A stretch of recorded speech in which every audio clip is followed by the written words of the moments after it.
নমস্কার, কেমন আছেন সবাই? আমি চলে এসেছি আবার একটা রেসিপি নিয়ে আপনাদের সঙ্গে শেয়ার করতে। যারা নতুন চ্যানেলটিতে ভিজিট করছেন তারা অবশ্যই একটা সাবস্ক্রাইব করে দেবেন, যাতে বিভিন্ন রকমের রেসিপি নিয়ে আমি আপনাদের কাছে এই চ্যানেলটির মাধ্যমে পৌঁছতে পারি। আর যারা এত ভালোবাসা দিচ্ছেন তাদেরকেও জানাই অসংখ্য ধন্যবাদ। আজকের রেসিপি হচ্ছে শোলা কচু দিয়ে চিংড়ি মাছ দিয়ে তরকারি।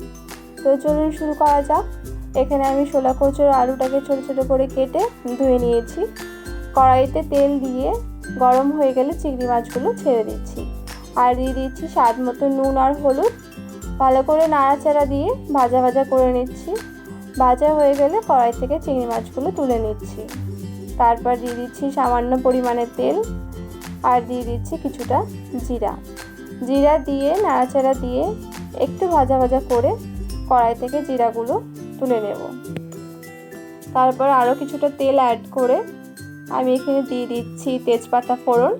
তেজপাতাটা হালকা লাল হয়ে এলে দিয়ে দেব সবজিগুলো একে একে ছেড়ে দেওয়ার পরে নাড়াচাড়া দিয়ে স্বাদ মতো নুন আর হলুদ দিয়ে ভালো করে আরও নাড়াচাড়া দিয়ে ভাজা ভাজা করে নেব। সবজিটা ভাজা হয়ে গেলে আমি এখানে জল অ্যাড করছি। যতটা পরিমাণে জল লাগবে ততটা পরিমাণেই জল দেব। তারপর নাড়াচাড়া দিয়ে ঢাকা দিয়ে সেদ্ধ হওয়ার জন্য রেখে দিচ্ছি। সবজিটা সেদ্ধ হয়ে গেলে আমি এখানে নামিয়ে নিচ্ছি। তারপরে কড়াইতে তেল দিয়ে দিচ্ছি কালো জিরা ফোড়ন। সবজিটা ঢেলে দিয়ে কিছুক্ষণ নাড়াচাড়া দিয়ে ফুটিয়ে নেব। দিয়ে দিচ্ছি কাঁচা লঙ্কা। তেল থেকে যে জিরাটা উঠিয়ে রেখেছিলাম সেটা বেটে দিয়ে দিচ্ছি, আর দিয়ে দিচ্ছি ভেজে রাখা চিংড়ি মাছগুলো। কিছুক্ষণ ফুটিয়ে নিয়ে পরিবেশন করে নেব।